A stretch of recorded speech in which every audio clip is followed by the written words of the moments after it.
हमें किसी भी स्टॉक्स में फास्ट ट्रेंड एनालिसिस करना होगा। वो हम कैसे करेंगे, मैं आपको दिखाने के लिए ये सभी कैंडलस्टिक पैटर्न को एक लाइन में कनेक्ट करता हूँ। ये था स्टॉक्स का हाई से लो पॉइंट, मैं इस कलर को ब्लू कर देता हूँ। ये था स्टॉक्स का हाई से लो पॉइंट, मैं और एक लाइन जोड़ूंगा। यहाँ से फिर स्टॉक्स का प्राइस यहाँ तक गया, फिर यहाँ से यहाँ तक आया, फिर यहाँ से यहाँ तक गया, फिर यहाँ से यहाँ तक आया, फिर यहाँ से यहाँ तक, उसके बाद यहाँ से यहाँ तक, उसके बाद यहाँ से यहाँ तक, उसके बाद यहाँ से यहाँ तक, उसके बाद यहाँ से यहाँ तक। एक सिंपल पैटर्न बना इस तरह का, यहाँ से यहाँ तक, यहाँ से यहाँ तक। आपको इस तरह की लाइन ड्रॉ करने की कोई जरूरत नहीं है। जब आप प्रैक्टिस करेंगे, हर दिन 1-2 घंटा प्रैक्टिस करेंगे, तो आप इजीली समझ जाएंगे यहाँ स्टॉक्स का प्राइस कौन सी पैटर्न को फॉलो किया। अब आप ध्यान से समझो, ये था प्राइस का हाई पॉइंट, उसके बाद ये था लो, उसके बाद ये था हाई पॉइंट, उसके बाद ये था लो पॉइंट। इस पॉइंट पर ये जो लो बना, सेकंड लो बना, क्या ये फर्स्ट लो से नीचे है? उसके बाद ये जो थर्ड लो बना वो सेकंड लो से भी नीचे है। उसके बाद ये जो फोर्थ लो बना वो भी थर्ड लो से नीचे है, यानी लो लोअर लो बनाया। और ये हाई भी, ये हाई पिछले हाई से नीचे है, ये हाई पिछले हाई से नीचे है, ये हाई पिछले हाई से नीचे है, यानी हाई लोअर हाई बनाया। जब इस तरह की पैटर्न बनती है तो कौन सी ट्रेंड को फॉलो करती है? Down trend. मैंने आपको ट्रेंड लाइन ड्रा करके दिखाता हूँ, तो इसका कलर मैं ब्लैक कर देता हूँ। ये है एक ट्रेंड लाइन, ये है दूसरा ट्रेंड लाइन।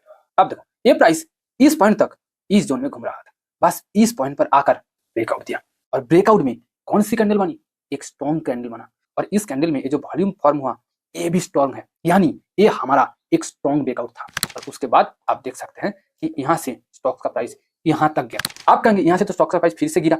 ये हो सकता है, मैंने आपको पहले कहा कि स्टॉक्स का प्राइस सीधा ऊपर नहीं जाती है, बट ये जो लो फॉर्म हुआ, क्या इस लो ये पिछले लो से भी नीचे फॉर्म हुआ?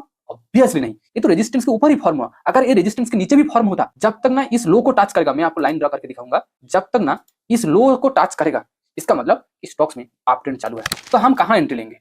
हम इस कैंडल को देखा, मैंने आपको पहले कहा कि स्ट्रॉन्ग कैंडल फॉर्म होने के बाद नेक्स्ट कैंडल में हम ट्रेड लेंगे, यानी हम इस पॉइंट पर ट्रेड लेते। तो ये हो गया हमारा एंट्री पॉइंट। तो हमारा स्टॉप लॉस क्या होगा? हमारा स्टॉप लॉस होगा या तो इस कैंडल का लो, यानी पिछले कैंडल का लो, यानी इस पॉइंट पर, अगर आप छोटा सा प्रॉफिट कमाना चाहते हैं। बट अगर आप लंबी प्रॉफिट कमाना चाहते हैं, इस लो पॉइंट, मैं इसका कलर चेंज कर देता हूँ, इस लो पॉइंट होगा आपका स्टॉप लॉस पॉइंट। एक तो ये आपका स्टॉप लॉस हो सकता है अगर आप छोटा प्रॉफिट कमाना चाहते हैं, अगर आप लंबी प्रॉफिट कमाना चाहते हैं तो ये आपका स्टॉप लॉस हो सकता है। और आपका प्रॉफिट आप स्टॉप लॉस के हिसाब से कमाएंगे। अगर आप 1.5 गुना प्रॉफिट कमाना चाहते हैं तो आप इस पॉइंट पर एग्जिट करेंगे, यानी सेल कर देंगे। अगर आप 2 गुना प्रॉफिट कमाना चाहते हैं तो आप इस पॉइंट पर आकर सेल करेंगे। तो आपने चार्ट पर प्रैक्टिकली देखा कि ये प्राइस एक्शन से आप कितनी आसानी से ट्रेड कर सकते हो। अगर आप प्राइस एक्शन में मास्टर बन जाएंगे तो आपको किसी भी तरह का कोई इंडिकेटर्स यूज करने की जरूरत नहीं है। ये प्राइस एक्शन अपने ही आप सभी इंडिकेटर्स का बाप होता है, क्योंकि सभी इंडिकेटर्स इस प्राइस एक्शन को ही फॉलो करती है। जब प्राइस ऊपर जाने लगती है उसके बाद इंडिकेटर्स इंडिकेट देता है कि हाँ प्राइस ऊपर जा रहा है। इसलिए हर एक सक्सेसफुल ट्रेडर्स को ये प्राइस एक्शन पता है।